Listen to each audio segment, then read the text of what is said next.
ma'am, Miss Joana Perrone, the Managing Director of the Oxford MUN, Jyoti Arora, ma'am, Director of AERC, Priyakshi Goswami, ma'am, Event Coordinator of AERC, our respected Principal, ma'am, distinguished guests, and friends who have joined us today for the workshop on gender and international relations. I hope you find this event both enriching and enjoyable.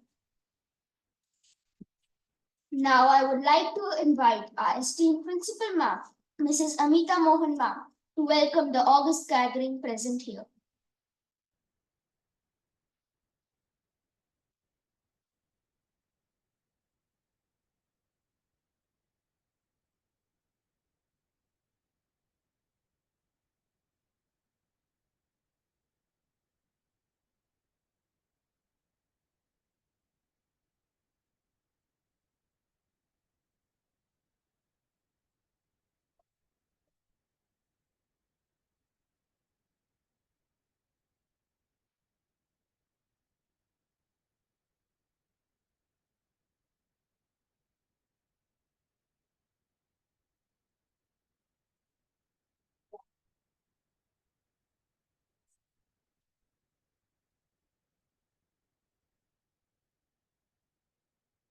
When darkness comes, let us not condemn the dark, but light a lamp to illuminate our lives.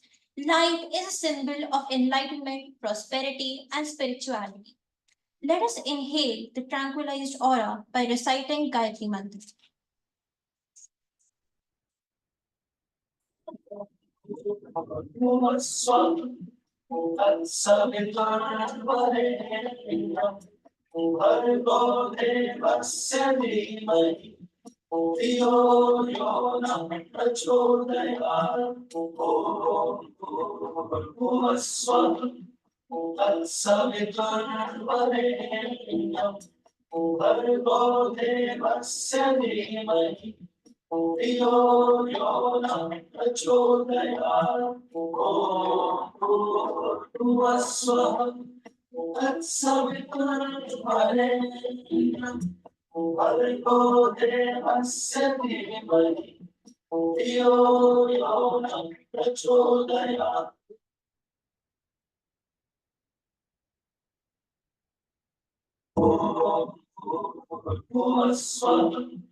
We are honored to have with us Ms. Joana Perrone, the Managing Director of the Oxford Global MUN. In the rapidly changing landscape of global politics and international affairs, the intersection of gender and international relations has become increasingly significant. Ma'am is leading for the Deep Villain Area Studies in Latin America at the University of Oxford. Supervisor Professor Lepe, her research looks at the role of state and feminicide in contemporary Brazil using an approach that mixes critical international relations theory and feminist phenomenology. She is studying at Oxford with the support of the Bill Gifford AHRC Scholarship as part of the Open Oxford Cambridge DTP. She graduated with a BA First Class Honours in International Relations from the University of Sussex in 2017, where she focused particularly on the intersections of gender violence and security. In 2018, she received an MSc in Women's Studies from the University of Oxford and achieved a distinction in her dissertation, which compared Brazilian media discourse on gender violence and Brazilian women's literature in the same topic from the 1970s to the 2010s. We are honored to have you here with us, ma'am. Now, we would like to invite Jyoti ma'am to felicitate Ms. Joana Perrone.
Swamina, the event coordinator of Amity Educational Resource Center.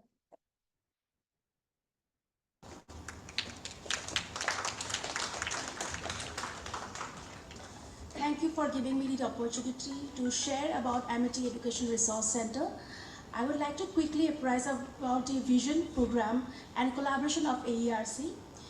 Driven by the global vision and the belief in Vasudeva Kutumbakam, which means the world is one family, our respected chairperson ma'am, Dr. Mrs. Amita Chauhan, established the Amity Education Resource Center in the year 2004 to foster global citizenship.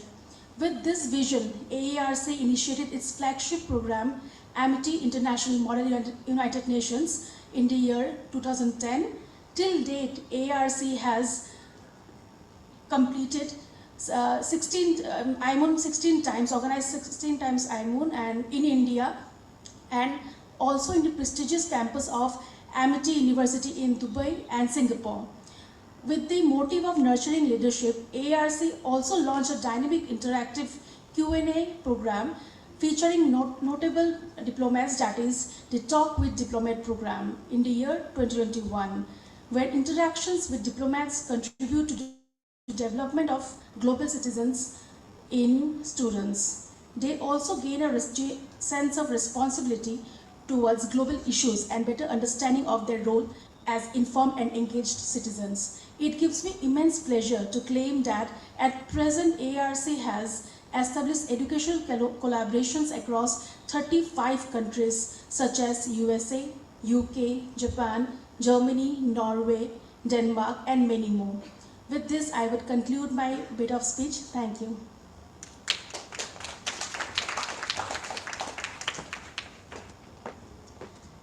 Thank you, ma'am, for sharing your words of wisdom. We are also indebted to Mrs. Jyoti Arora, ma'am, for her unparalleled guidance, under which the Amity Education Resource Center has blossomed to become a widely acclaimed organization. Ma'am, I would like to invite you to share your words of wisdom.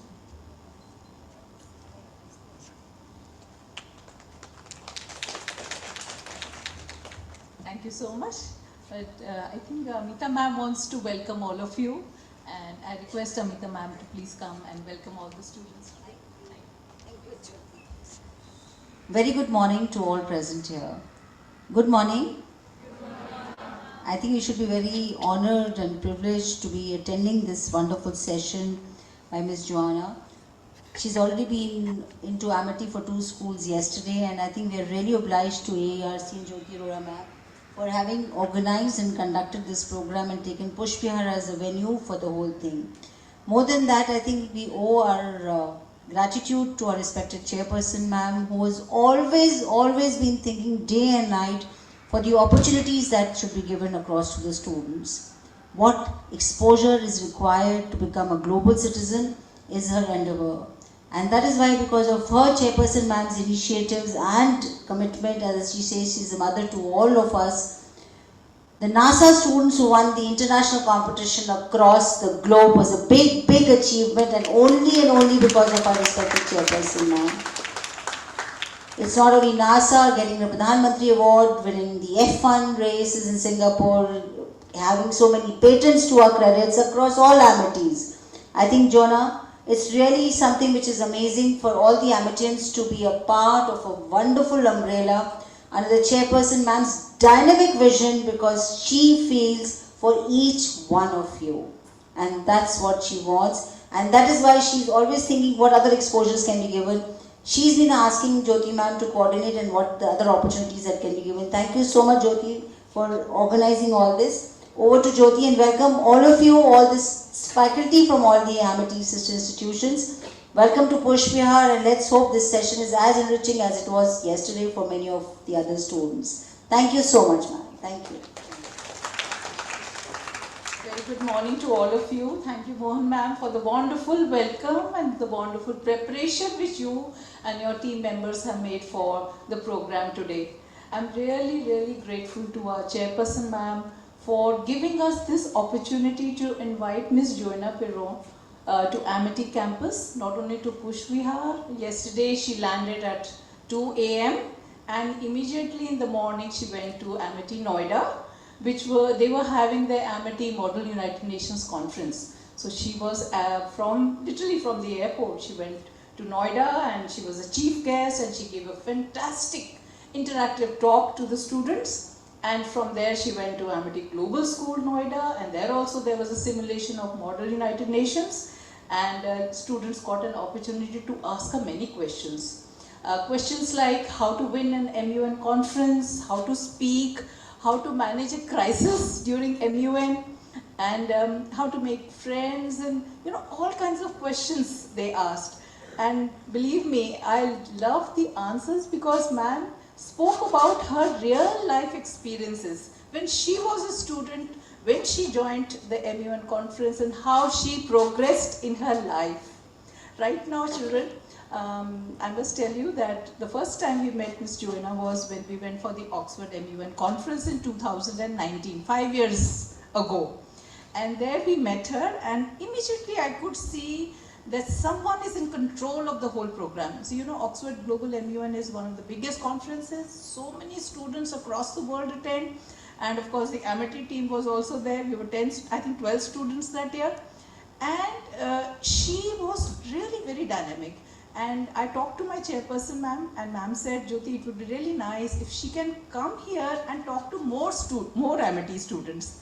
And that is why we invited her, though we met her again in next year, but during COVID we could not go and attend Oxford MUN. But in 2023, when we launched the Amity International Model United Nations Conference online, we requested her to give a talk. And Ms. Joana agreed, and she gave a wonderful interactive talk to the students on, I think it was United Nations Commission of the Status of Women. She's an expert in that.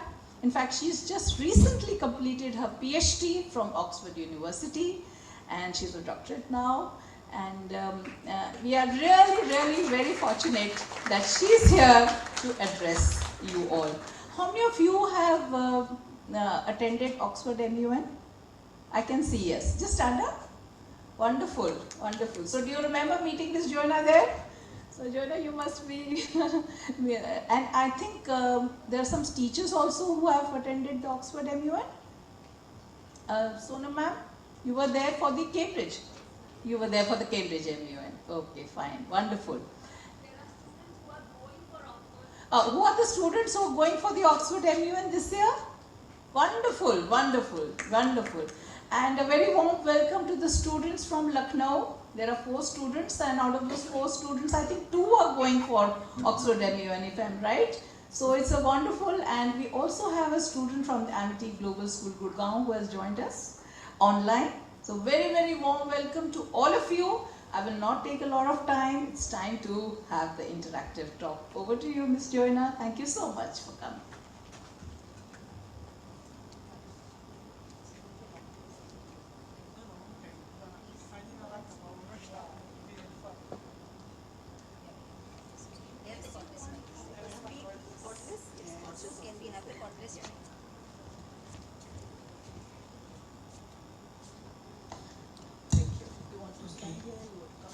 I'll walk around.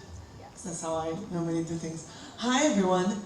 I'm so excited I have a cordless mic, which means I can walk around, which is my favorite thing to do. So first of all, I want to extend a biggest thank you to the Amity Group of Schools and Amity Educational Resource Center for hosting me. This is my first time in India. I landed in Delhi, as Joshi ma'am cited, 3 a.m. last night. Well, the night before. But and it's been just wonderful to be able to come to the schools and talk to all the students I've talked to.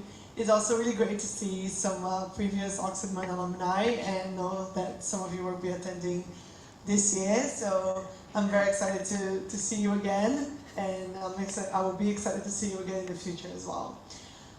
So today I want to talk about, I guess, like my favorite topic, which is gender international relations. But the only way that this is going to be fun and exciting is if everyone participates. So I don't have slides and I will try not to talk at you. What I really want us to think together is, is to work together to discuss the topic of gender international relations, which is a very, very big topic. So in order to do that, I want us to start with a quick round of immediate thoughts. So if I tell you the words international relations, what comes to your mind? Can you raise your hand? Anything, just what comes to your mind when I say international relations?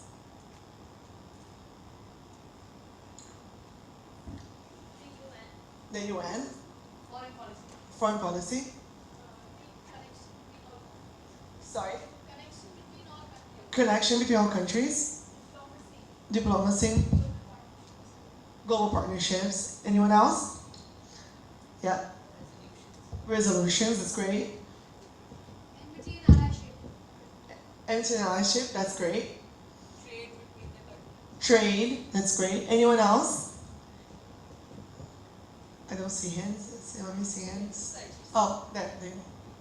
Discussion and deliberation. Discussion, deliberation. Foreign policies. Foreign policy, yeah. Anything else? International relations, very broadly speaking. Oh, over there. MUN, that's great. Globalization. Specific security package, gender and international relations, CSW, yeah. different wars happening around the world. Yeah, wars and conflict, that's great. Anything else? Missing out on? Any hands are being raised? Oh, there, sorry. Maybe a common platform where anyone can meet and create relationships so that we avoid crisis and wars. Yeah, common platforms and create relationships, that's great. So many great things. So now we put some stuff together on international relations, right? We talked about foreign policy, we talked about platform, we talked about connections, we talked about trade, we've talked about amity, we talked about conflict. So now I want to do the other side, and I want us to, if I say gender, what are the things that come to your mind? And you don't have to be super specific, just literally what comes to your mind when you think about gender. Sorry? Male and female. Differences.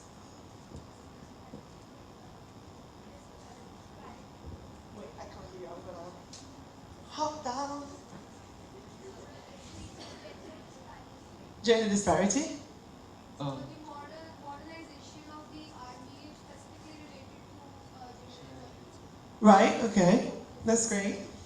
Stereotypes. Stereotypes. Discrimination. Equality. Sorry? Yeah, or it being conflict between each other, I mean. So, yeah. Oh, equal pay. Okay, sorry, yeah, that's great. Feminism. Campaign for equal rights. Societal norms. Gender division. Culture. Inequalities. Social constructs. Women in conflict, that's great. Difference in opportunities. Gender inequality. And wage gap, that's great. Sorry? Oh yeah, developing, yeah, okay. Great, I'm sorry, just there's so many hands, I'm so exciting. Prejudice. Gender inequality and opportunities. Yeah. Women's suffrage. Protests. Oh my god, more hands. I'm gonna go that way. I feel like I'm getting my cardio done. Patriarchy and the public-private dichotomy, which is the root cause. Yeah, public and private dichotomy and patriarchy, great. Empowerment. SDG, I believe, 3, which is gender equality. Gender equality in the Sustainable Development Goals, that's great. Oh my god, you had so many good answers. Oh, one more. Let's go. In the underprivileged section, double discrimination against women. Okay, double discrimination against women, that's great. Awesome, thank you. This was great. So what I want us to think about now is I've talked about, so now we talked about gender, and what we talked about when we talked about gender, I'm just gonna be walking, so you know, skipping you away because you're gonna see where is she on stage. What I really like when I think about gender is that all of you have come up with really great questions, right? So we talked about difference and we talked about equality and empowerment and feminism, and we talked about security in relation to like more conflict in relation to women. But I think one of the things that I find very interesting when we think about gender is look at what we talked about when we talked about international relations and what we talked about when we talked about gender. And if you realize, when we talked about international relations, we talked about these really big issues that are kind of removed from ideas of gender, right? Trade, conflict. And then when we were talking about gender, we talked about very grounded, specific things. So a lot of you have talked about women's inequality and gender inequality as if they are kind of, how do I say this, like mutually exchangeable. So this is kind of a general idea that when we talked about gender, we are necessarily talking about women, which is not true. And I think that in relation to international relations, oh, that's a very bad turn of phrase, regarding international relations, if we think about gender in like solely as women's empowerment or the question of violence against women or women in conflict, we are narrowing down the whole field into these very specific questions. When we are actually we should be doing the opposite, which is think about big questions and what does that mean for gender, right? So we were talking earlier about so many, foreign policy, right? So let's talk about foreign policy. What do you think there is of gender in foreign policy? Like, I see, is that a hand? No, oh, okay, I thought it was a hand.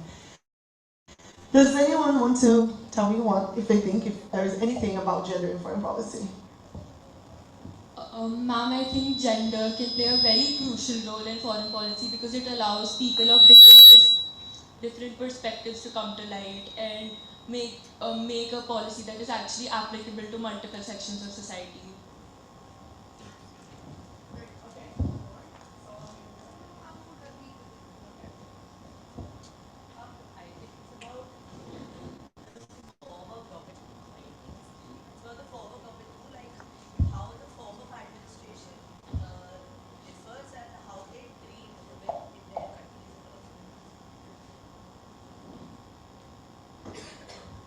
There has to be specific considerations made due to difference in socio-cultural context, upbringing, societal perspective, in my opinion, when we think about policy. Anyone else? Any more hands?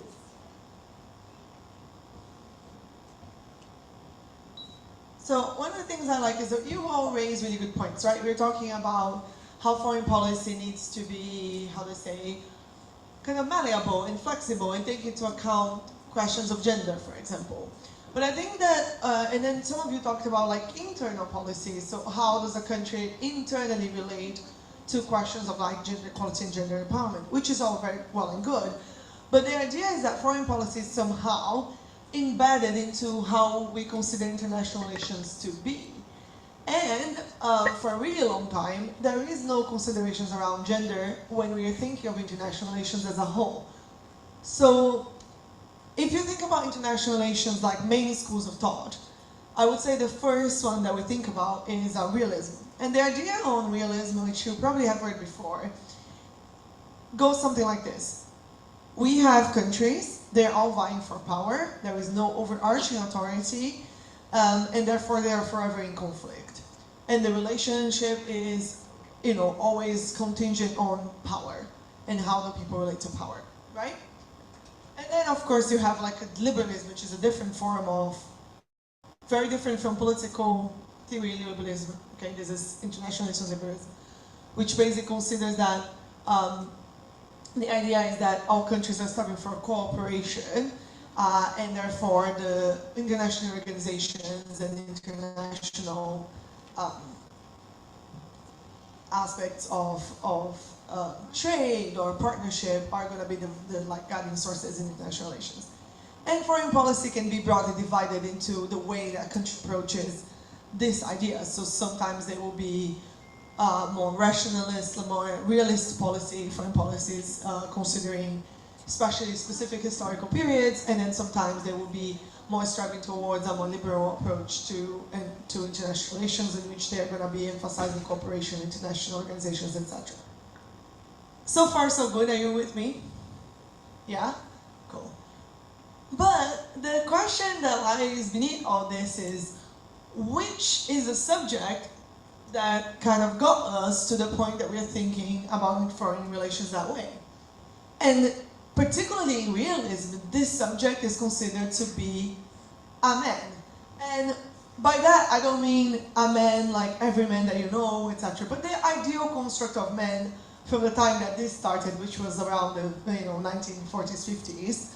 So these ideas that the state will behave like an individual, and specifically like an individual who is, for example, dominant, assertive, seeking power, not necessarily willing to compromise. This is not necessarily a good overview of all men, but this is a specific ideal subject, right? Which is the rational subject of the 50s.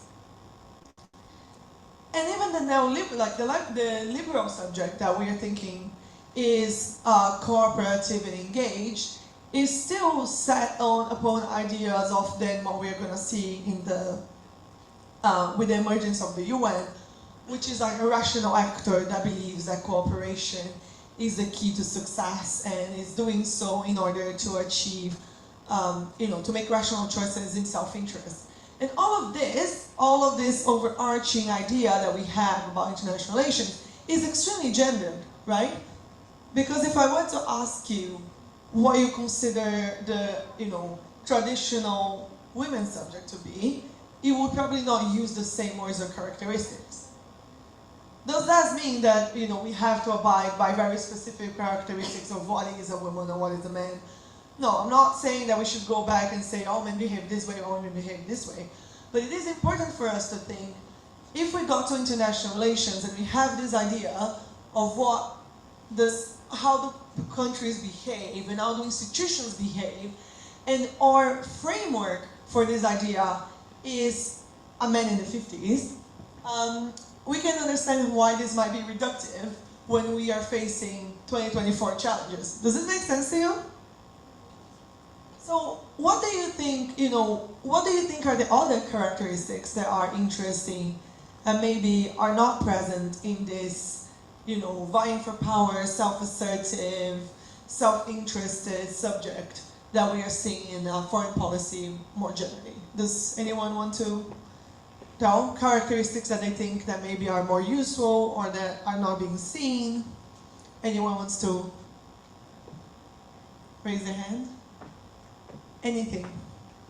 Yeah, raise your hand. Safeguarding their own financial interest. Yeah, safeguarding their own financial interests. There's a lot of emphasis on finance, be it a very developing nation or be it a very developed nation. I feel like more than vying for power now, it is more about control of the financial institutions and the flow of cash around them. That's really interesting. So that's great, because when we're thinking about financial power, part of the question around financial power is that financial power is also a form of what we call, like, quote-unquote, hard power versus the idea of soft power. Do you know what soft power is? Does anyone know and wants to tell me what soft power is? Yeah? Not much influence. That's a way of saying it, but I probably wouldn't use those words specifically. But I like that. I like what you think here. Media influence is a good example of soft power. So it is influence, but it's a different type. Ooh, I'm in the way. It's a different type of influence. So I understand what you mean by not much power, because we tend to think in terms of hard power, right? Weapons, money, finance. Soft power, I like what you said, media influence. So, who here has ever heard of K-pop, Korean pop? Yes. Exactly.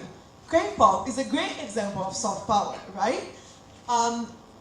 Because it's highly influential, it has created a narrative around Korea, and it has passed barriers everywhere. If you were old as I am, you would have remembered the times when J-pop, was Japan pop, was very popular, which was the late 90s and the 2000s. And this is interesting to think about, because we tend to think about hard power when we think about foreign policy, and soft power tends to be a bit more, neglected. And there are reasons for that. So we were talking about the characteristics that we tend to associate with powerful countries. And I was thinking about, let's think about gender in relation to that. So what are characteristics that maybe we don't associate to powerful countries? Like any characteristics that we don't associate to powerful countries? Anyone wants to? Poverty, yeah, that's a good one. Yeah, you? Oh, sorry. Weaker economy, yeah.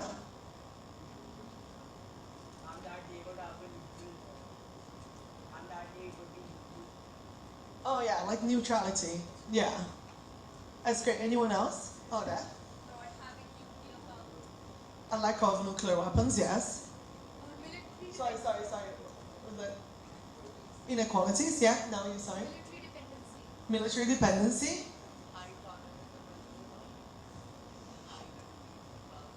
Oh yeah. Levels of tolerance in the country. That's a great one. Oh my God, so many hands. I turned around and see new hands. That's so exciting. Sorry. Weak legal system. Yeah. Readiness to combat. Okay, that's a good one. I want to go back to that. The way of dealing with conflict, yeah. Social obstructions. Having a lower literacy rate. Low literacy rate. That's great. Poverty, yeah. Okay. Low media consumption. Good point. Gender inequality.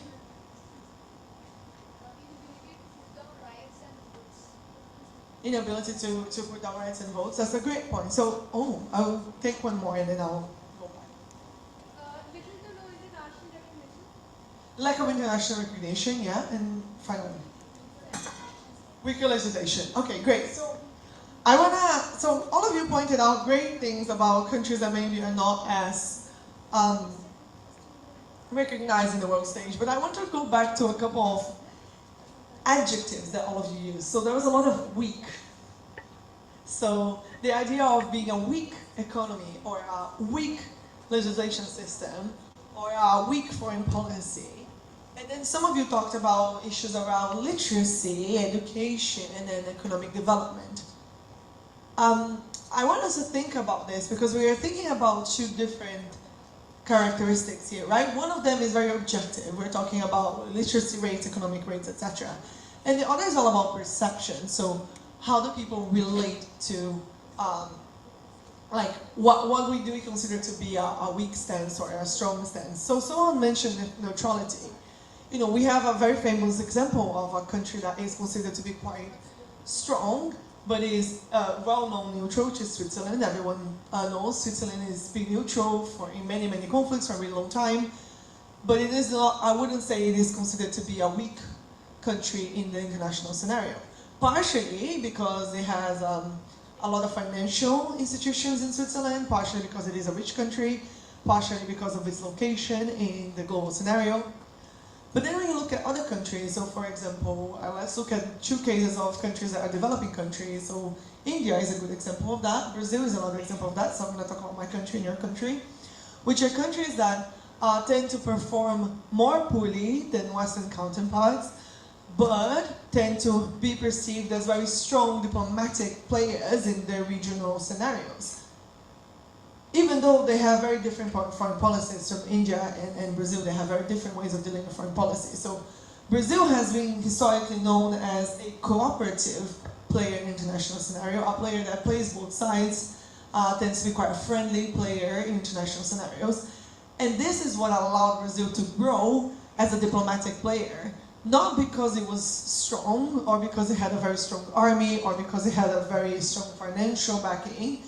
Yes, it was growing, especially in the 2000s, like, between 2002 to 2014. But the main reason why it was successful in the international scenario was it because it was often perceived to be kind of a middle ground, in between polarized opposites. And if we go back to the idea of the actor of traditional international relations, this is not really the ideal subject, because an ideal subject needs to be quite polarized in the traditional sense of international relations, right? And that goes back to the way that we perceive weakness and strength, and how much that has been historically related to gender. So when we are thinking about foreign policy, there's been this amazing work done in the past 20 years or so by Irish scholars, which are talking about this idea of a feminist foreign policy. Has anyone heard of that before, feminist foreign policy? If you have, can you raise your hands? I see one hand. That's great, I get to tell you all about it. The idea of feminist foreign policy is to implement ideas around feminism in relation to foreign policy. It's very self-explanatory, the title. But the idea is that we've always premised foreign policy around ideas around masculinity, and therefore we should present and try and implement ideas around femininity into foreign policy. And part of that is an idea of a foreign policy that emphasizes compromise over winning. Another idea is foreign policy that emphasizes empowerment over, I don't want to know destruction, but like over inequality. So the idea is, in feminist foreign policy, is that you're using these traditional quote-unquote feminine characteristics to develop a more equal and a more empowering relation between countries, and therefore the idea is that this will help avoid conflict. Of course, there are many people who disagree with it, and we could have a nice discussion at one point around, how does this play in relation to conflict and deterrence, which is a big issue nowadays. But it is also being quite successful in implementations around, especially some countries that have implemented in the north of Europe. So Sweden, Finland have all implemented ideas around feminist foreign policy, which hasn't necessarily meant that they haven't taken very serious action in relation to conflict, right? Especially in the recent years with war happening in Europe, there was actually being some really, really like serious moves around the northern European countries in relation to conflict that they wouldn't have taken before, even after the implementation of feminist foreign policy.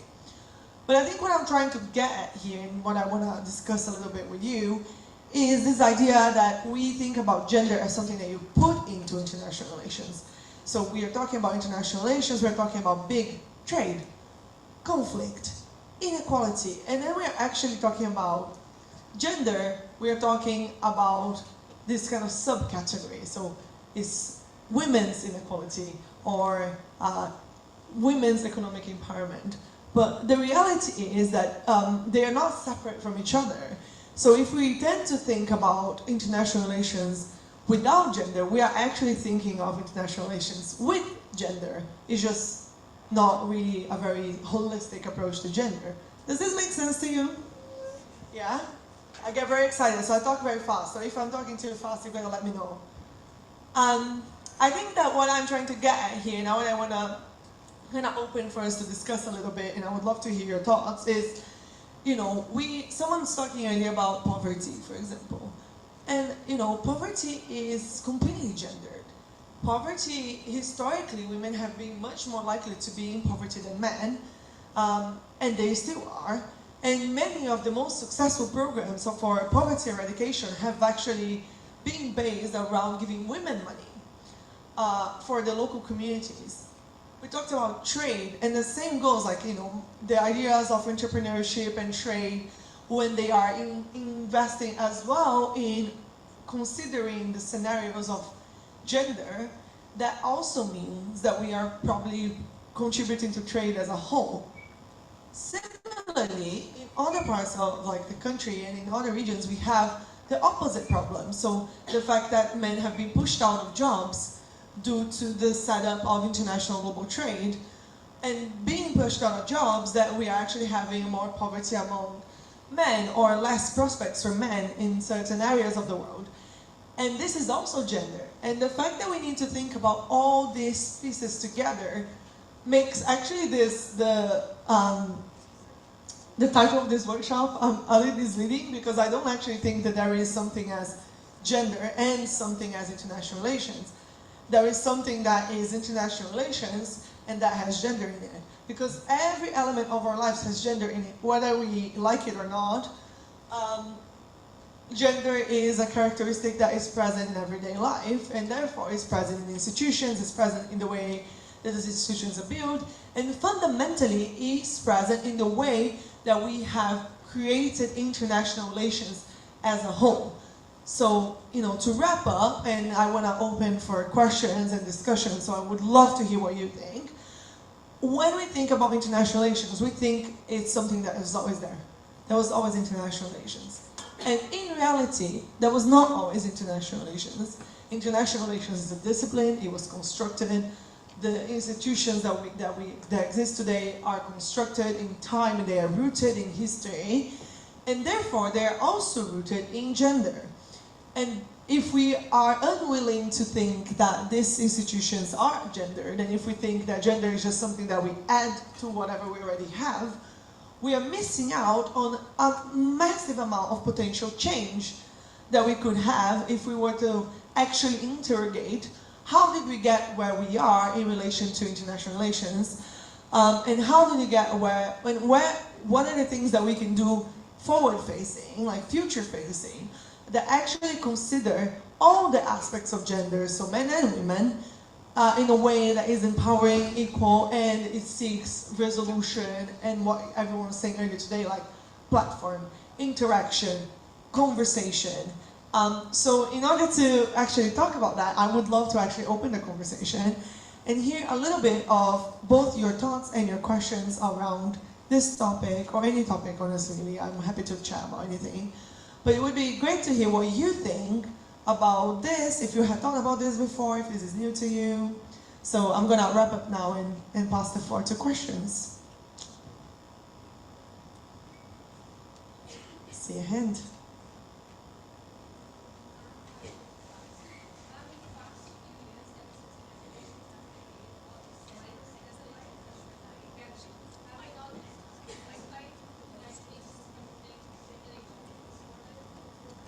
That's great.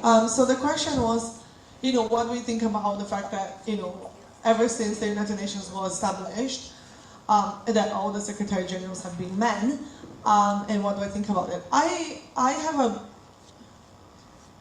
thoughts on this. Is the fact is, I don't necessarily think that just because we have a woman as the Secretary General, this will mean that we're not having issues around gender inequality in the UN.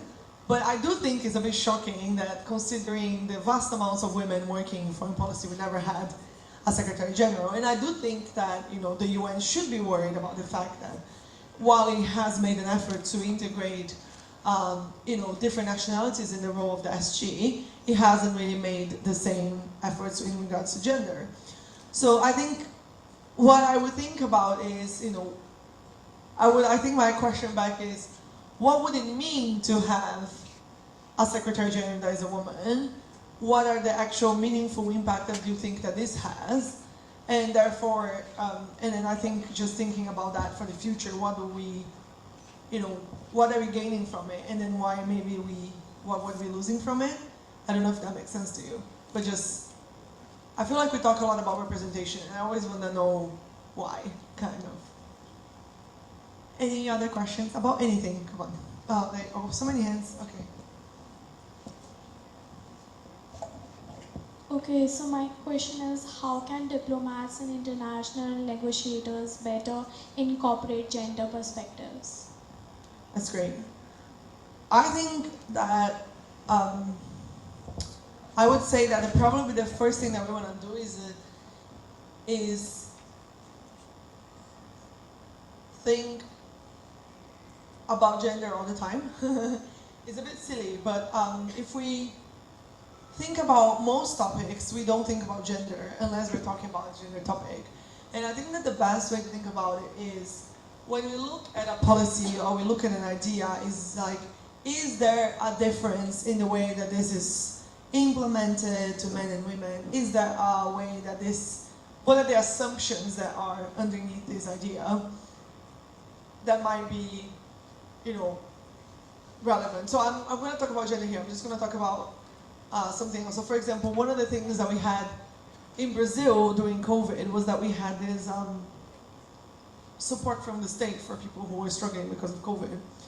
And it was a great idea, but the way that you could access it was with an app.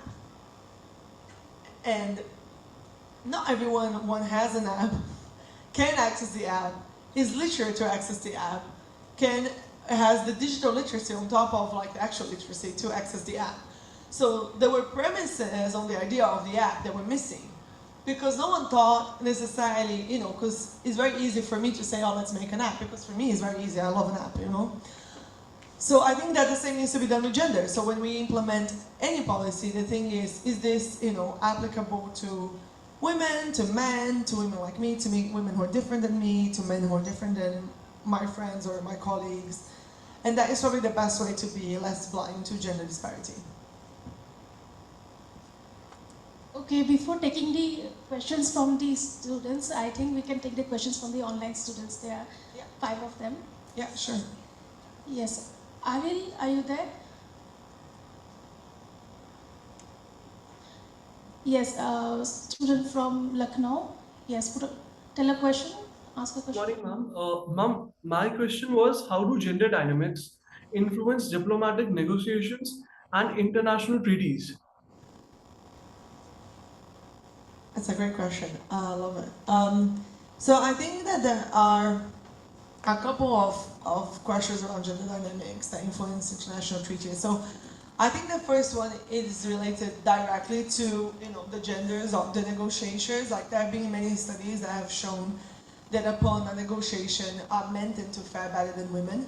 Not because women are as good, but they are usually perceived to be, for reasonable demands to be perceived as more unreasonable if they are women.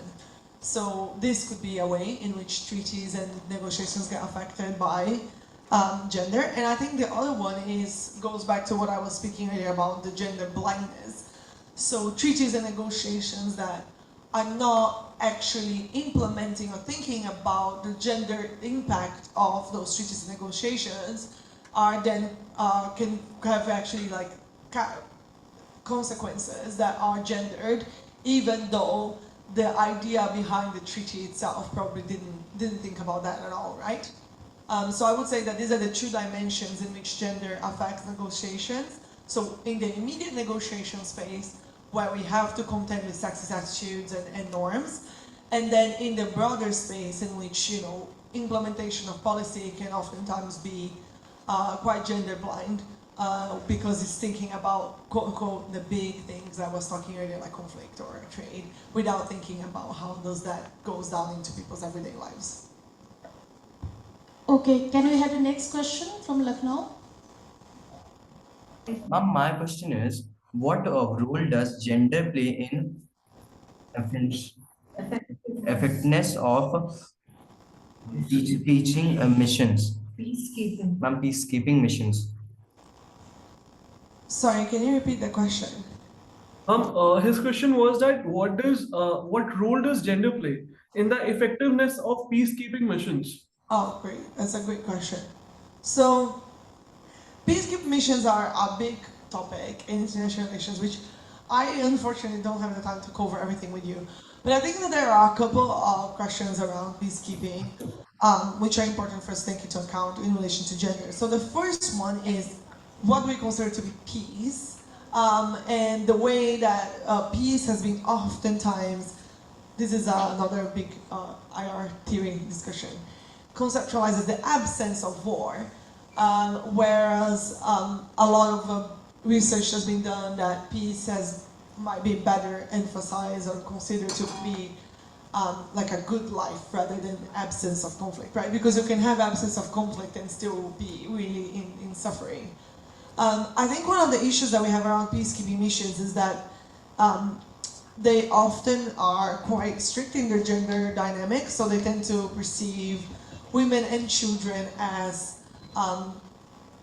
actors that are removed from security, and then men as actors who are a cause of insecurity, which creates, of course, very difficult dynamics on the ground, which emphasize very specific ideas about gender, and it obviously is quite disempowering and actually very dangerous, particularly to young men who are perceived as threats even if they are very young.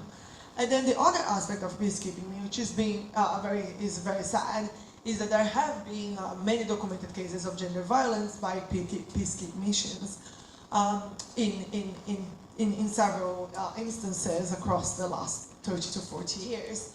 And this, of course, means that the peacekeeping mission is not really keeping the peace for the women on the ground, and they tend to perceive peacekeeping missions as potentially quite damaging and quite dangerous to their well-being, which of course impacts the overarching aim of the peacekeeping mission in the first place. So I think that these are ways in which gender dynamics actually impact very directly the effectiveness of peacekeeping missions, and it can often mean that the peacekeeping missions leave without having achieved any actual peace, and on top of that, leave with having created other new problems around gender locally, which we might not be able to solve so easily. Hope this answers your question. Okay, now we can take the question from AGS Noida. Ariel, can you unmute yourself? Yes, ask the question. My name is Vera. I'm from Amity Global School, Noida. So my question to Joana ma'am is, how do different gender perspectives shape the way countries handle international conflicts? That's great. Big questions. I love, I guess, just big questions from all the students all the time. So I think one of them is someone said earlier, right, around women in conflict. Someone was saying that in the audience. And I think that ideas around women in conflict are super impactful in the context of conflict in general, right? It goes back to this idea that, women are necessarily perceived to be victims of conflict, and they are often used as discursive scapegoats for why a conflict is happening. So many years ago, when the Iraq War started, in the U.S. talked a lot about liberating the women. Of course, when they were on the ground, there was actually a lot of bad behavior and a lot of gender violence towards the women that they were there to quote unquote liberate. But it looks very nice if you go around and say, I'm going there to war because I want to save the women and children. But the reality is that saving women and children is often, very contingent upon justification of war, which not necessarily means that we are actually invested in women's or children's well-being. And on top of that, I think that there is the other concern, which is, someone talked about integration of women into armed forces and the fact that women have about being more participatory into conflict in general, and that when we think about that, we are also eliminating a whole host of relationships, kinships, and things like that that impact the way our conflict is built and constructed regionally. And if we were to, kind of cut women off from that perspective, we tend to have a very skewed view of the conflict itself, which then, kind of makes it very hard for us to be able to address the conflict in its entirety, because we're only perceiving it in bits and pieces, because we tend to come into conflict and perceive all men from a certain age as the bad actors, all the women and children as good actors. And this is sort of black and white thinking is quite unhelpful in relations of conflict because, as I said, it can put men at risk, it can put women at risk, it can put children at risk, when in the reality, I think it's very difficult to say that all conflict is black and white and everyone engaged in all forms of conflict is always bad and all good. Does that make sense?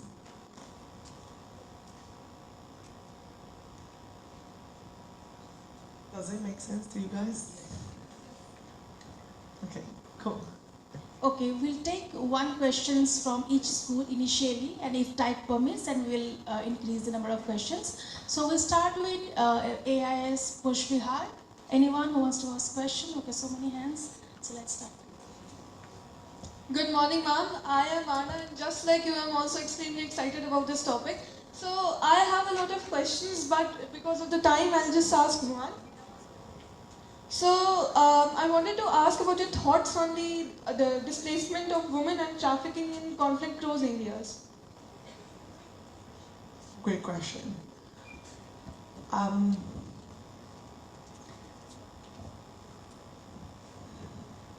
That's a big question. I'm thinking about it.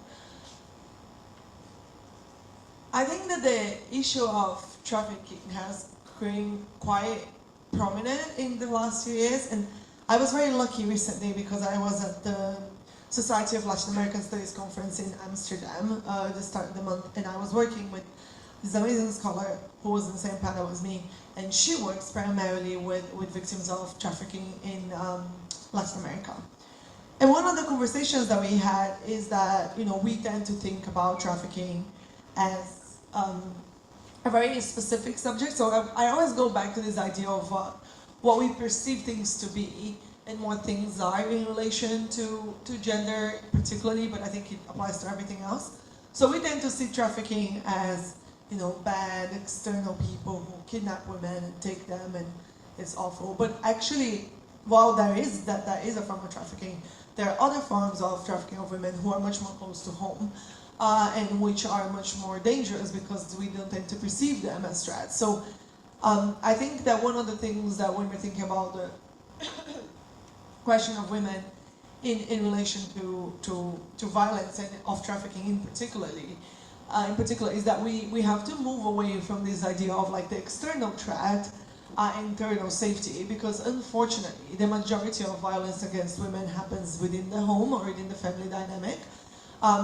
And if we tend to think of violence towards women as coming only from external sources, we're actually missing out on the vast majority of violence. And this applies to, unfortunately, it applies to trafficking as well. And this also means that our work needs to be much more focused on like education and on changing the narratives around women and their roles in society in order to avoid situations in which women have nowhere to go to because something is happening within their community and they have such a strong allegiance to community that they find it very hard to seek help, which then puts them in vulnerable situations. While that happens, of course, it is important that we are fighting externalized like trafficking and the kind of social idea that we have of what trafficking is. But I think it's really important to think about the other gender dynamics that feed into gender violence more broadly. Does that answer your question? Thank you. Okay, next, can we have a question from Aegis Gurgaon?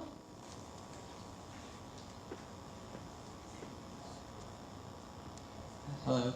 So my question was like, what are some like, so you mentioned how like gender and like economics was like a lens that you put on. So what are some like problems in like economics that are related to gender, like overall economics? That's great. I love that question.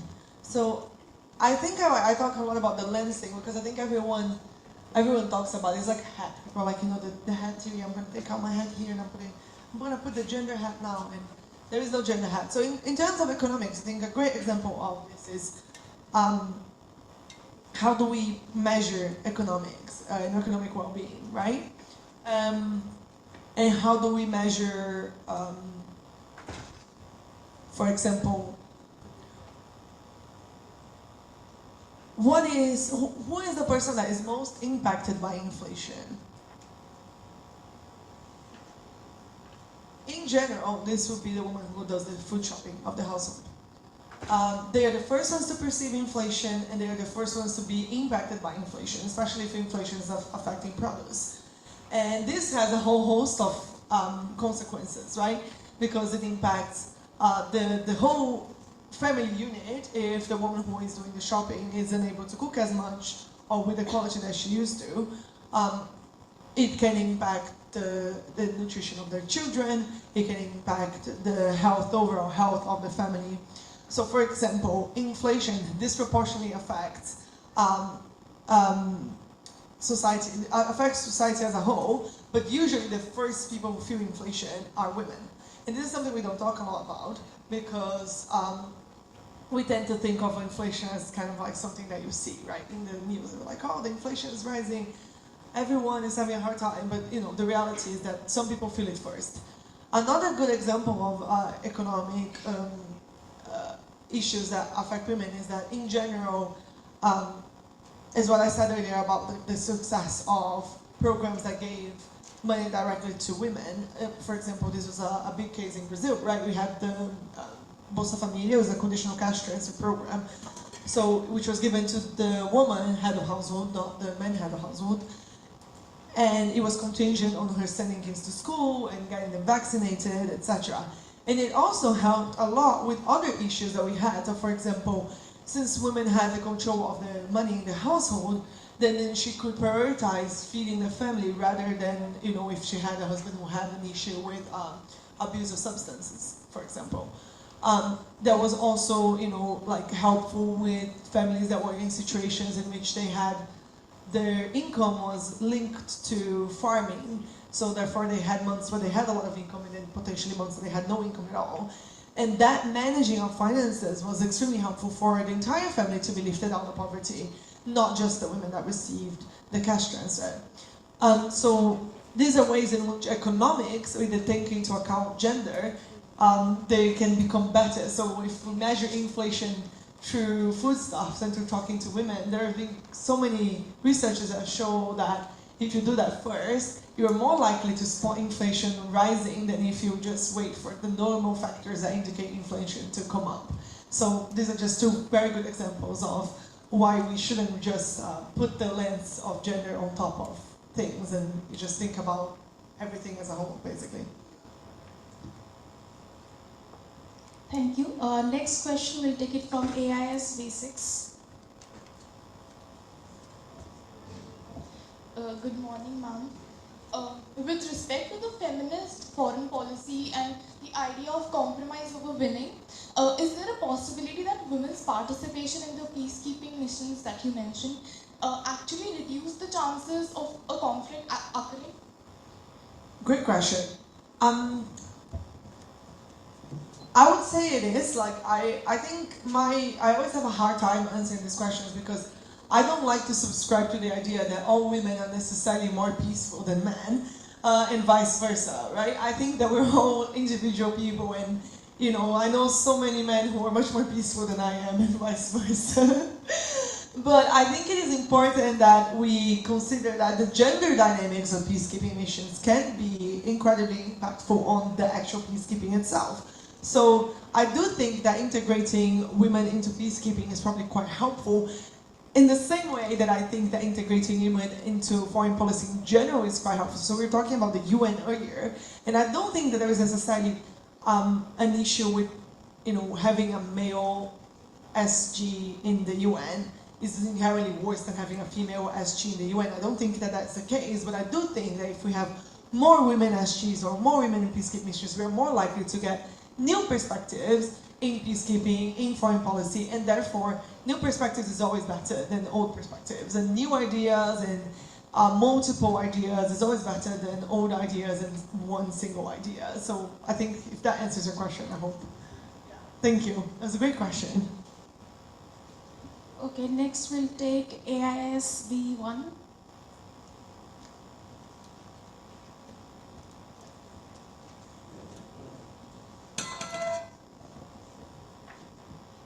Ma'am, as you know that LGBTQ is a rising community. So, what do you think would be the difference if a UN secretary would be a person from LGBTQ? As you said, the UN General Secretary from till date has always been a male. That's a great question. I think it kind of applies the same scenario. I don't think that there is anything inherently better about having an LGBTQ person in power than there is to have a straight person in power. I do think, however, that we do need to integrate the diverse people into power anyway, because the idea is that we live in a diverse world. So if I go around the world and I only relate to people who think like me, look like me, act like me, then I'm not seeing anything else, I'm not learning anything, and I'm not growing at all, right? I think that the same idea that we apply for education, we should apply for international organizations. So it's great if we have someone who is, qualified and educated and has all the characteristics that will lead them there. It's great to have a new perspective in the UN. In the same way that it would be great to have a new perspective when you go out to do MUN with your friends and you meet people who you might not have met in other scenarios and you learn from them. Thank you. Next, we will take question from AIS Sake.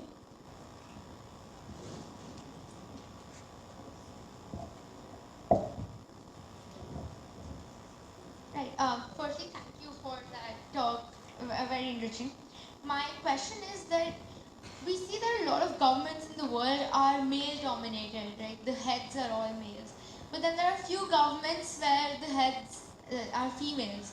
So how are the relations different between countries where both the parties have male dominated governments in relation, and how are the relations different when one of the parties is female dominated? Love it, big questions. I could do a whole study on that. I think I'm going to reply based a little bit on experience and research that I've done, but I think that this is the kind of question that probably would benefit from a good academic inquiry, like a longitudinal study or something. I think that there are one way that we can perceive this, which is the idea of in-groups and out-groups. Have you heard of in-groups and out-groups before? Yes. Yeah? So, when you were in school, in general, girls are going to have their group of friends, which are mostly girls, and boys are going to have their group of friends, which are mostly boys. And it's kind of normal, especially when you're a teenager. But in general, there is this idea that there is some kind of kinship across gender, right? Whether that is culturally constructed or sociologically constructed, it doesn't matter. The reality is that it exists, right? So when we're thinking about diplomatic relations, the fact that two people are necessarily going to have a more of a kinship bond than two other people because they belong from the same gender, this impacts how we perceive the relationship. So it is, for example, easier for me if I go into a meeting and I meet another woman and then I sit down and we have the same codes of conduct, we have more interests in common, therefore it's easier for us to bond, and that kind of soft power, going back to the soft power of bonding and having the kinship relations is important in diplomacy. So if we're thinking about heads of state, of course, if two heads of states meet and they are always used to meeting other men, and there is a big summit like a G20, and then all the men are sitting in a table talking about things that they have in common. I don't know, it's football. I say this as someone who loves football. But it creates this kind of bond, and that can create an in-group and an out-group, in which women are perceived to be an out-group from the in-group of men, which therefore further pushes women out. And I think that is probably the reason why we have such a hard time to getting women into high stages of politics. Is the same in education. So in general, if you look in the world, women tend to outperform men when they are in the earlier stages of education. And as the education levels grows higher, women tend to drop out. And there are lots of reasons for it, including childbirth, but there's also the reason that the environment becomes more and more hostile to women. So therefore they are not for me, I don't want to go through this, I'm gonna nope out. And if you do that, then you create environments which are perpetually more male, which is also, I think, a loss for the men who are in those environments, because they are unable to get that kind of interaction and exchange. So I think that this applies to politics too. So women tend to be more active in local politics and less active in national politics. And international politics is an even further step from that. So that is probably the reason why those relationships can sometimes feel a bit fraught. And there's a whole the question of media on top of that, which I can't touch on because otherwise I'll talk here for ages. And I hope this answered your question.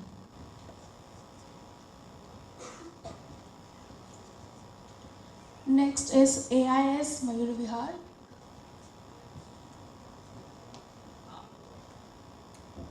Good morning, ma'am. How does culture-based family structures influence the foreign policy as in case of Russia and Islamic countries, as countries like these follow their own principles of family value? Great question. I think that the question on countries and following culture is always like a very thorny one, because realistically we want people to be able to follow their own countries and they have their cultures, right? That's the goal. But realistically, I also want human dignity and rights for everyone. So the question is, I think, how to navigate this fraught relationship. And I think that there is no easy answer to that. I think this goes back to the idea of dialogue and diversity, in which you involve the women to understand what they want in relation to their culture and in relation to the family the family values that they hold, and which ways these family values are, if they are empowering to the women and they are happy in the situation that they are in, then I don't think that there is the point of any country going in and saying it's not my values, so therefore this is bad. But I do think that there needs to be an actual engagement with women in different cultures to be able to understand what the situation is for their understanding of their own culture. And as I say, oftentimes I talk to people who want to talk about my research, and they're like, well, but it's just Brazil is that way. And I'm like, no, it isn't, right? We have a perception of what Brazil is, but Brazilian women speak about their culture in a very different way than European women speak about Brazilian women speaking about their culture.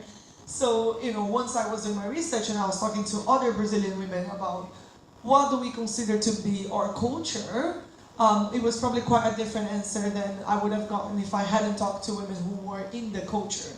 So I think that is probably what I would consider to be the best solution, or if a start of a solution, which is to actually engage with women instead of trying to speak for them. I think that there is a tendency of most countries to try to speak for the women in different countries. So, oh, but Brazilian women feel this way, or Indian women feel this way, or American women feel this way. And I'm like, well, unless you have a study showing me that that's how American women feel, then you're not an American, you're not the only American woman, even if you are one.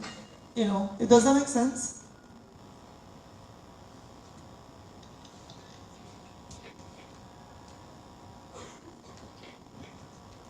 Thank you. Next, we'll take a question from AIS 46.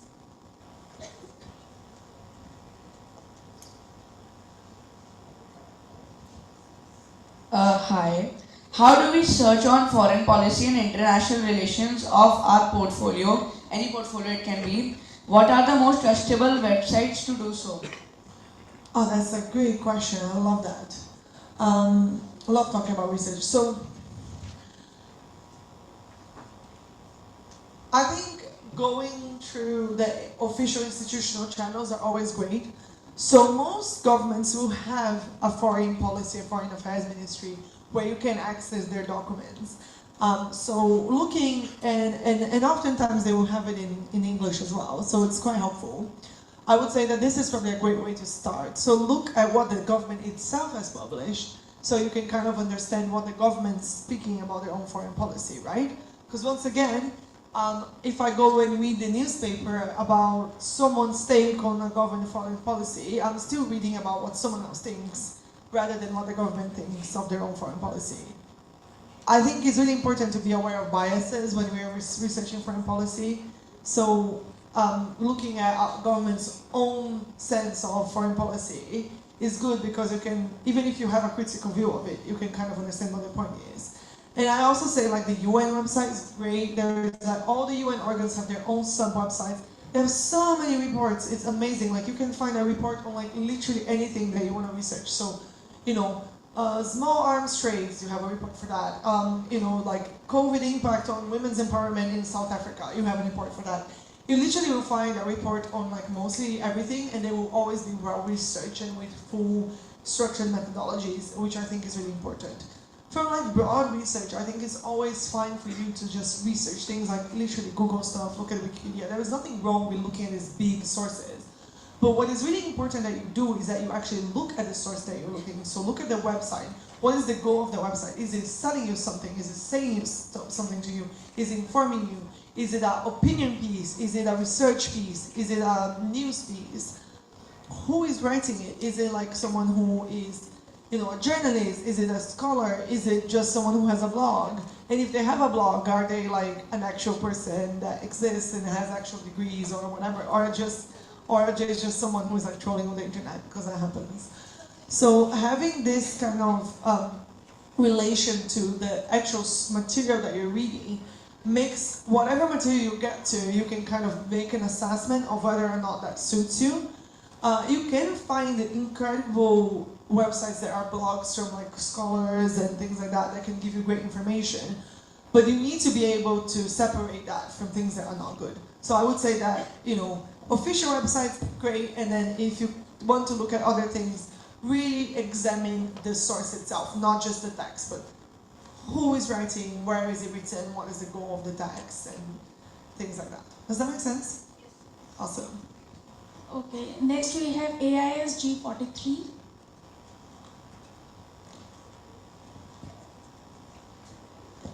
Good morning, ma'am. Ma'am, if we look at the historical aspect of it, we see that women used to hunt, they used to manage finances, but with time, they were confined to the kitchen. So do you think that as a civilization grows, women are subjugated more and more by their counterparts? Great question, big question. I would say that I don't like this idea of like we are necessarily walking towards a specific path and there's no way out. I do think we have had a change in dynamics in gender in society, and it has come together with other changes. So, you know, for example, in the UK, you had what we used to call the commons, right? Common land that used to be used by everyone, and the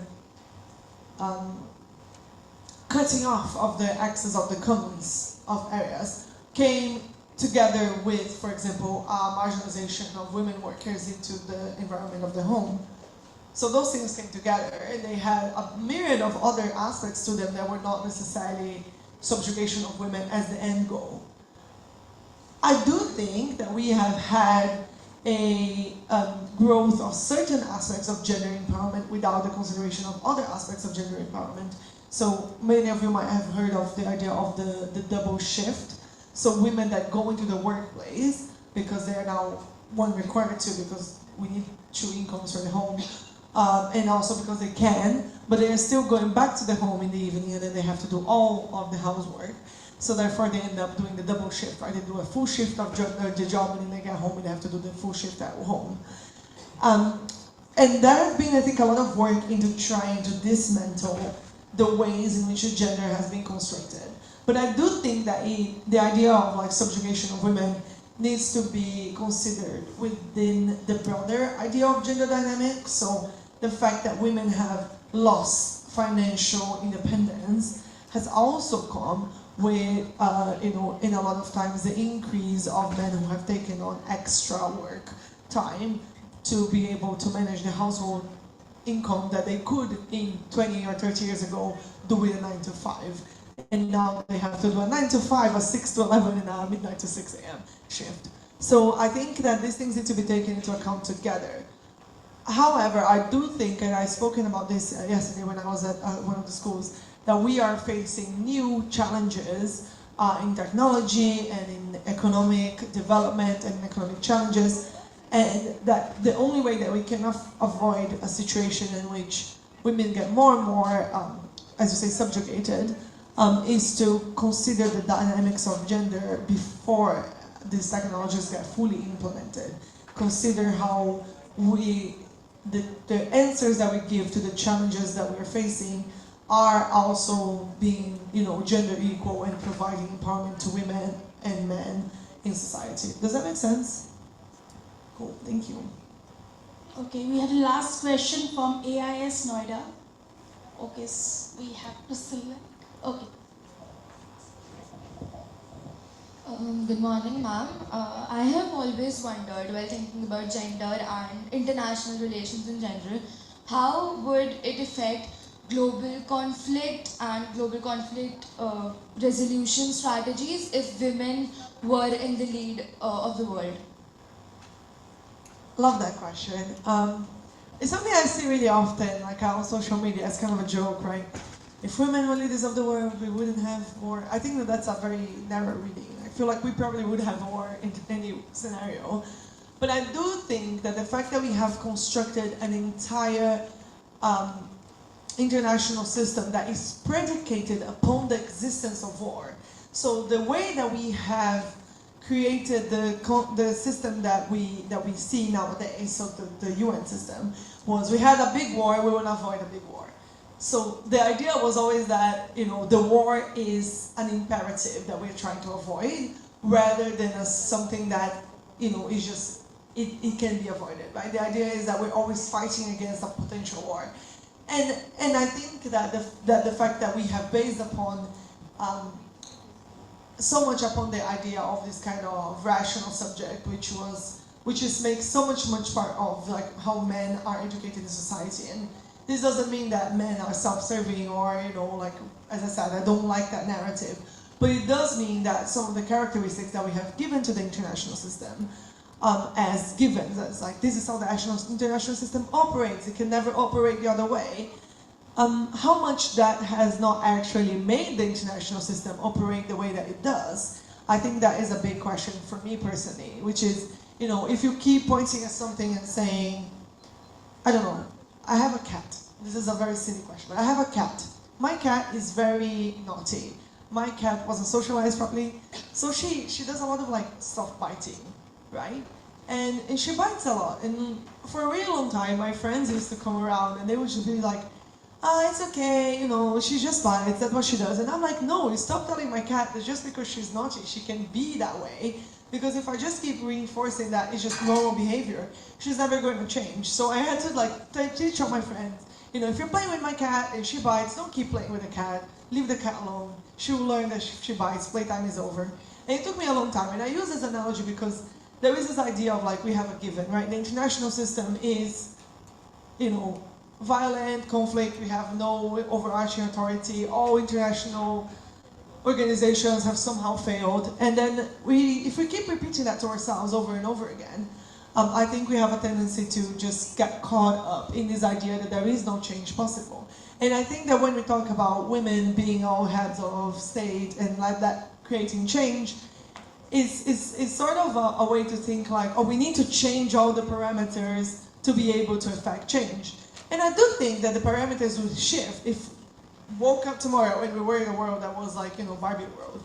But does that mean that we won't have issues, or does that mean that that is the only way to affect change? I don't actually think that that is. I think that if we are thinking about what is the end goal, and the end goal is like peace and good life and, empowerment and equality and all the good things that we've been talking about this morning, I think that then we can think about how men can also get there without having to think about what if only women could have gotten there, if that makes sense.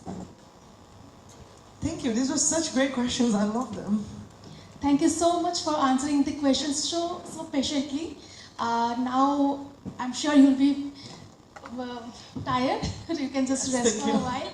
Meanwhile, I'll just ask the students to share their experience, and also the teacher in charge can distribute the feedback form, and they will just fill the form here itself and then return it to the teacher. Okay? So anyone who wants to volunteer? Yes, please come.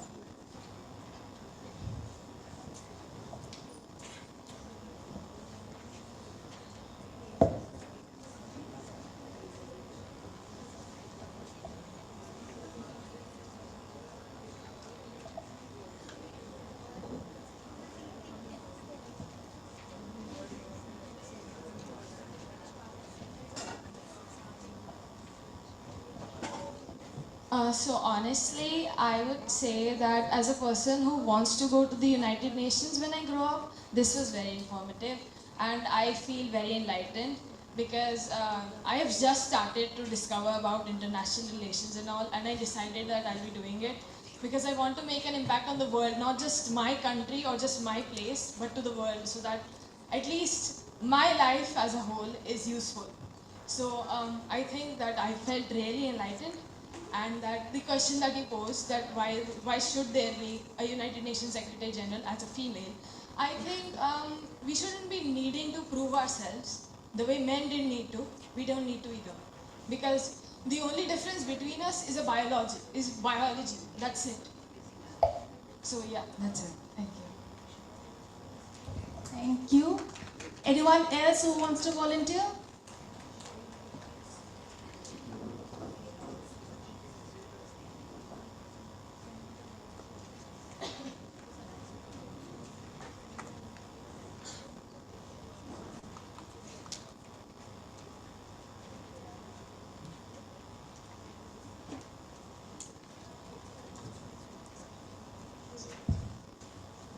First of all, I would like to thank our beloved chairperson, ma'am, and AERC for organizing this workshop for me and my lovely friends here. So today, my favorite experience of all was that rather than seeing as ma'am said, international relations or the international setup as a contest for hard power, we see how factors such as soft power or the characterization that we give to institutions or to how countries want to operate or what their main goals are has to change for some actual change to happen. Again, thank you to ma'am for the new perspective, and I loved hearing from my peers and their various questions. Thank you. Anyone else?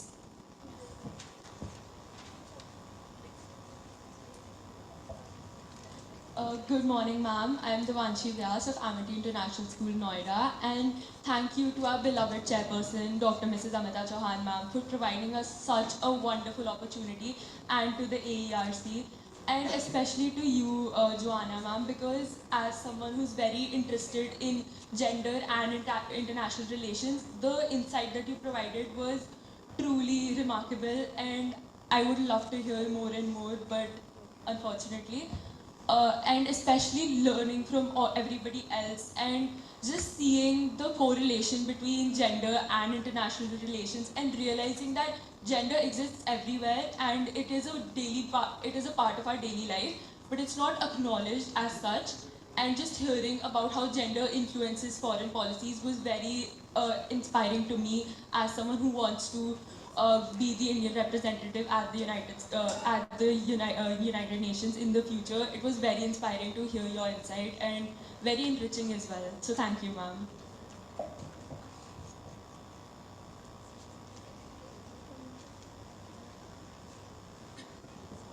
First of all, I would like to thank Principal Ma'am for holding such a prestigious workshop.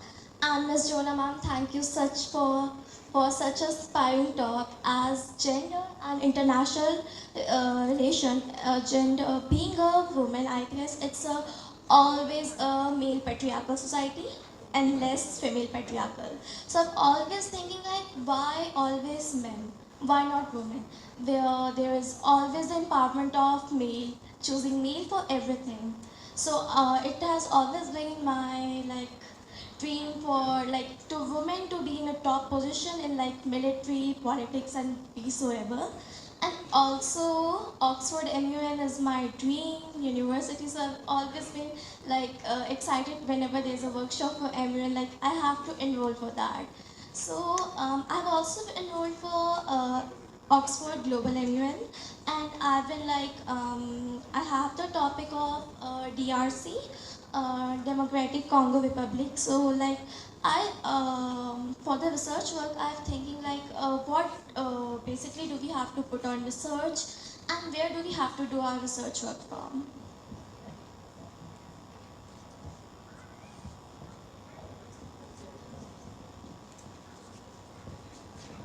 Oh, this is so nice. I'm loving to hear people that are going to Oxford MUN. So the research question is my favorite thing to answer. I think my main goal with research is always, read what is, I think that there's always like things for high school students, and it's nice to know that they exist. But I would always recommend high school students to read what is written for policymakers. So like the actual reports, the newspaper, like I think that these are the things that you need to read when you're, even if you're a teenager, even if it's sometimes a bit challenging, because you will get like much more informed, and I think it makes a lot of difference. And I know that your background guys will be coming soon, in the next month or so, I think. And then that was also going to give you a lot of resources for you to go to. But really recommend, as I said, UN website, country websites, and just in general, like, sources that are regarded to be like, well-established long-term sources. I think that these are the best way to go forward. But it's great to hear that you're coming. Thank you. Thank you. Good morning, ma'am. All three of us are from Amity Saket, and we learned a lot from this workshop.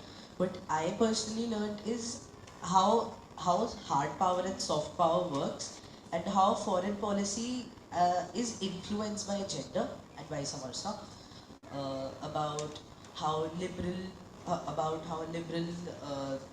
opinions work, and how there are many different opinions ranging about feminism in politics.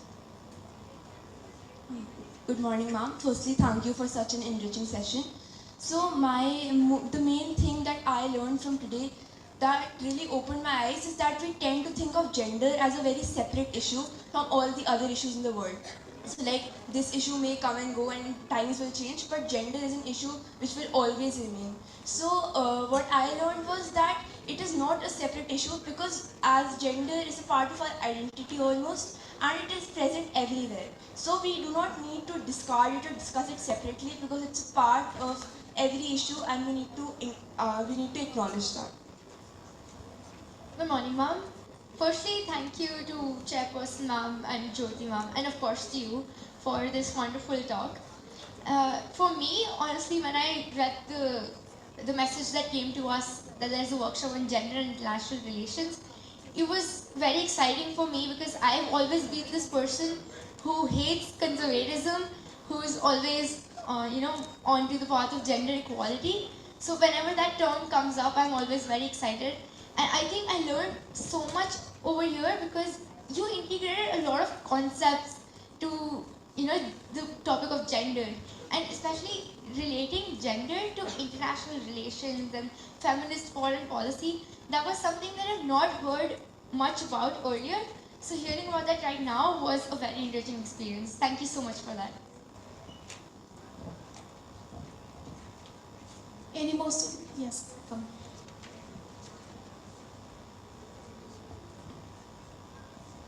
Good morning to one and all present here. I am from Amity Pushpaya, and I would like to specifically thank Ms. Joana for addressing this workshop, addressing our school to provide such insight on this. I would also like to thank Mrs. Chairperson Ma'am for providing for providing us this experience, this opportunity, which has definitely opened my eyes. You're such an inspiring woman, and I love to tell you this.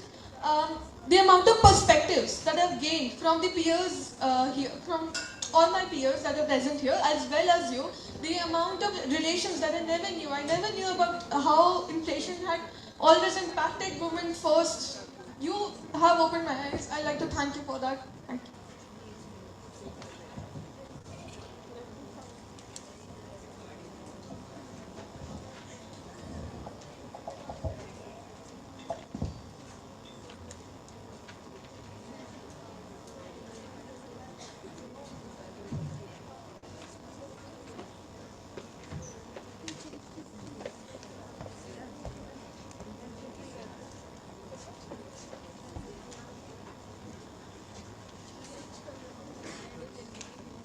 With this, we come to the end of this program. This has been a wonderful venture full of invaluable experiences and knowledge about infinite cultural diversity existing around us. As guided by Chairperson Ma'am, with every success, we are one step closer to realize the dream of Amity, which visions to empower us as global citizens besides embracing our nationality. We would like to express our deepest gratitude to our esteemed speakers and facilitators. Your knowledge, expertise, and willingness to share have been invaluable, and we are immensely grateful for the time and effort you have dedicated for this workshop. A special thanks to our organizing committee for their meticulous planning, coordination, and execution. Once again, thank you all for your participation and presence. We look forward to seeing all of you at future events.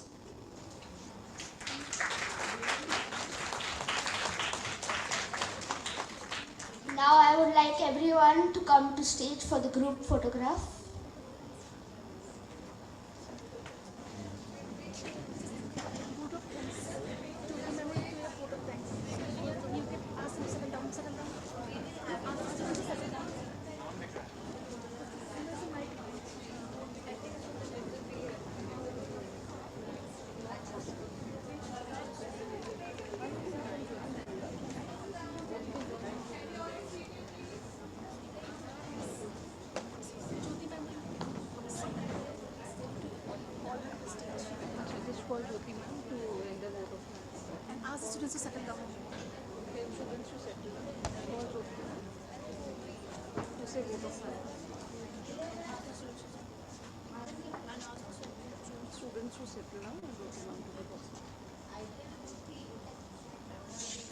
I would like the students to settle down, and I would also like to invite Jyoti ma'am onto stage for the vote of thanks.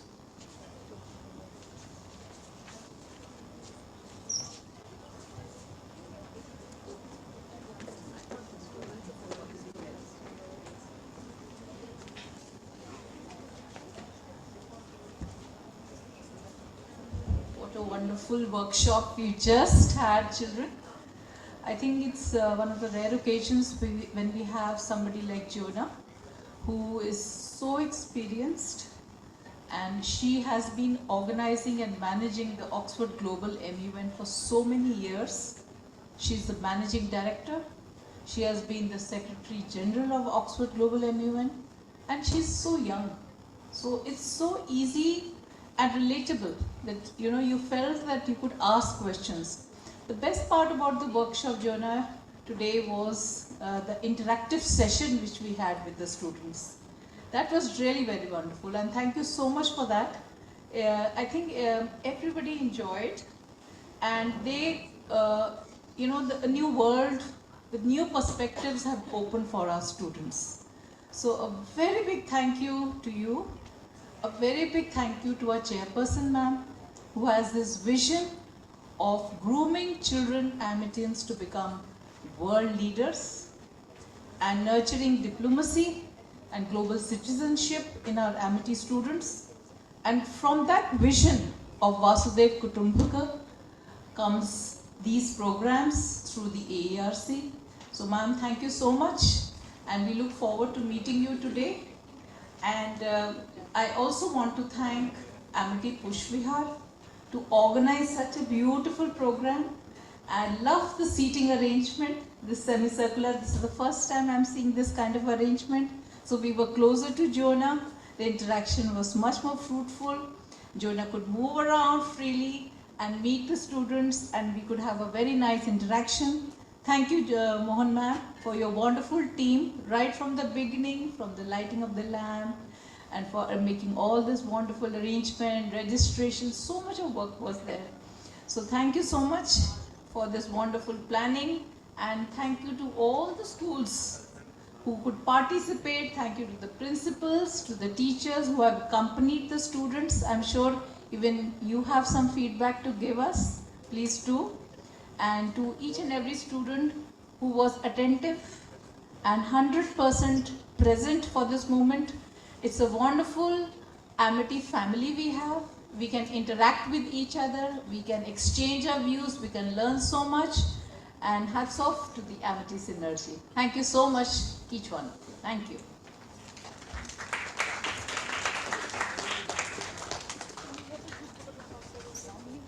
But we need to have somebody who guides this school with them. So you will guide which is the last time you just used to come to the stage for the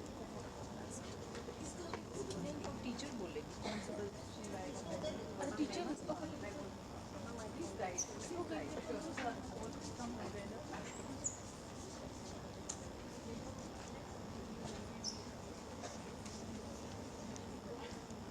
Shall I announce?